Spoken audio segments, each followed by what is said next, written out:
بسم اللہ الرحمن الرحیم۔ السلام علیکم ناظرین، آپ سے بیوی کے تعلقات میں کچھ ایسے ایمان ہیں جن کو ہم معمولی سمجھتے ہیں، جو شریعت میں سنگین جرم ہے۔ کبھی کبھار لگتا ہے کہ یہ بے حیائی کی باتیں ہیں، لیکن یہ بے حیائی نہیں ہے، بلکہ یہ شریعت کا علم ہے۔ ہاں، اگر ہم اس طرح کی باتیں اپنی خواہش کے مطابق کریں تو یہ بے حیائی ہے۔ پہلا گناہ جس کو میاں بیوی کے تعلقات میں معمولی سمجھا جاتا ہے، وہ یہ ہے کہ بیوی کو اپنے شوہر کو ہم بستری سے انکار کرنا، اپنے شوہر کو اپنے نزدیک آنے سے انکار کرنا۔ محترم بھائیوں اور بہنوں، جامعہ صحیح میں یہ روایت ہے کہ آپ صلی اللہ علیہ وسلم نے فرمایا، جب شوہر اپنی بیوی کو بلائے ہم بستری کے لیے تو عورت پر واجب ہے کہ وہ فوراً اپنے شوہر کی بات مان لے، ماسوائے شرعی عذر کے۔ شرعی عذر کی وجہ سے بیوی انکار کر سکتی ہے، یعنی ایسی کوئی شرعی مجبوری، مثلا حیض، ماہواری وغیرہ ہو تو وہ الگ بات ہے۔ لیکن اگر شرعی عذر نہیں ہے تو آپ صلی اللہ علیہ وآلہ وسلم فرماتے ہیں کہ وہ عورت فوراً اپنے شوہر کی بات مان لے، خواہ وہ اونٹ کی سیٹ جس پر بیٹھ کر سواری کی جاتی ہے اس پر ہی کیوں نہ بیٹھا بلا رہا ہو۔ اس معاملے کو خواتین جو بیویاں ہیں اپنے شوہر کو حق دینا چاہتی ہیں، وہ اس بات کو مد نظر رکھیں کہ جب اس معاملے میں کوتاہی ہوتی ہے تو انسان دوسری جگہ اپنی خواہش پوری کرنے جاتا ہے، اور یہ بات بھی بیوی برداشت نہیں کر سکتی، اس لیے شریعت نے اس معاملے کی اہمیت بیان کی ہے۔ دوسری روایت صحیح بخاری کی ہے، آپ صلی اللہ علیہ وآلہ وسلم نے فرمایا، جب شوہر اپنی بیوی کو ہم بستری کے لیے بلائے اور بیوی انکار کر دے اور شوہر اپنی بیوی سے ناراضگی کی حالت میں سو جائے تو جب تک وہ ناراضگی کی حالت میں سوتا رہے گا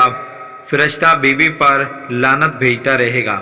تو محترم بھائیوں اور بہنوں، دوسرا گناہ میاں بیوی کے تعلقات میں جس کو غیر معمولی سمجھا جاتا ہے جبکہ شریعت میں اس کا اتنا سخت گناہ ہے، وہ یہ ہے کہ عورت کا بغیر کسی عذر کے شوہر سے طلاق کا مطالبہ کرنا۔ صحیح جامعہ سعدیہ کی روایت ہے، آپ صلی اللہ علیہ وآلہ وسلم نے فرمایا، بغیر عذر کے خلا لینے والیاں اور اپنے شوہر سے چھٹکارا حاصل کرنے والیاں، گھر اجاڑنے والیاں، یہ اس امت کی منافق ہیں۔ دوسری روایت میں فرمایا، جس عورت نے بغیر کسی سبب کے اپنے خاوند سے طلاق طلب کی اس پر جہنم واجب ہے، اور یہ جنت کی خوشبو بھی نہیں سونگھے گی۔ نہ کہ یہ عذر پیش کرنا کہ میرا خاوند مجھے پسند نہیں کیا، یا اس کی تنخواہ بہت کم ہے، میرا گزارا نہیں ہوتا اس لیے مجھے طلاق چاہیے، تو یہ کوئی شرعی عذر نہیں ہے۔ اس لیے سنگین جرم اور گناہ سے بچنا چاہیے، اور والد اور والدین کو بھی چاہیے کہ وہ بھی چھوٹی چھوٹی باتوں پر اپنی بیٹیوں کو گھر نہ بٹھا لیں۔ طلاق شوہر کا حق ہے، اور یہ کتنی بری بات ہے کہ طلاق بیٹی خود طلب کر رہی ہے۔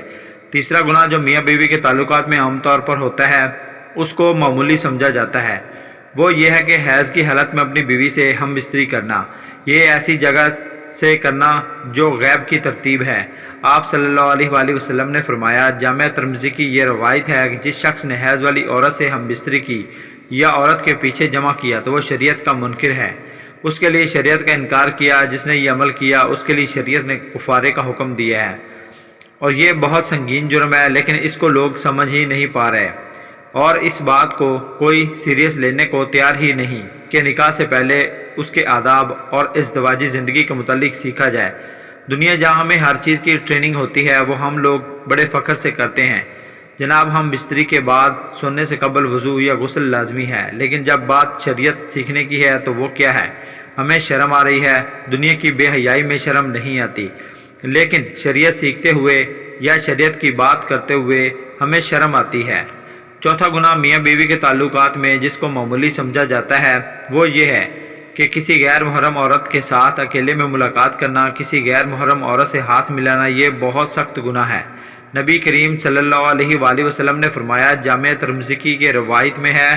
جب بھی کوئی آدمی کسی غیر محرم عورت کے ساتھ تنہائی میں ملتا ہے تو وہ دو نہیں ہوتے، تیسرا ان میں شیطان ہوتا ہے۔ اور آپ صلی اللہ علیہ وآلہ وسلم نے فرمایا، تم میں سے کسی شخص کے لیے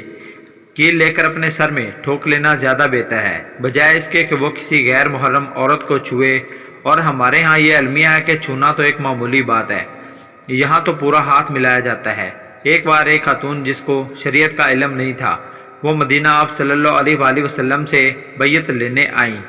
اور آپ صلی اللہ علیہ وآلہ وسلم کے آگے اپنا ہاتھ بڑھایا۔ آپ صلی اللہ علیہ وآلہ وسلم نے فوراً ہاتھ پیچھے کر لیا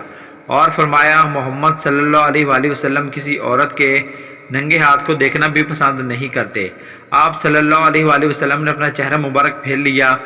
حضرت مخمر بن حیدر رضی اللہ تعالیٰ عنہ فرماتے ہیں میں نے عرض کی یا رسول اللہ صلی اللہ علیہ وآلہ وسلم کئی مہینے پانی والے علاقے سے بہت دور رہتا ہوں جبکہ میری بیوی میرے ہمراہ ہوتی ہے، کیا میں اسے ہم بستری کر سکتا ہوں؟ آپ صلی اللہ علیہ وآلہ وسلم نے فرمایا جی ہاں، اگرچہ تم 20 سال پانی سے دور رہو تب بھی ہم بستری کر سکتے ہو اور غسل کے لیے تیمم کر لیا کرو۔ اللہ تعالی ہم سب کو شریعت کے مطابق ہم بستری کرنے کی توفیق عطا فرمائے اور شریعت کے مطابق زندگی گزارنے کی توفیق عطا فرمائے۔ اللہ تعالیٰ سے دعا ہے کہ وہ ہمیں دین اور شریعت کو سمجھنے اور اس پر عمل کرنے کی توفیق عطا فرمائے، آمین۔ دوستو اگر آپ کو یہ ویڈیو اچھی لگی ہے تو ہمارے چینل کو لائک، سبسکرائب اور ساتھ ہی بیل آئیکن کو پریس کر دیجئے تاکہ مزید ایسی ویڈیوز آپ تک بآسانی پہنچ سکیں۔ اللہ حافظ۔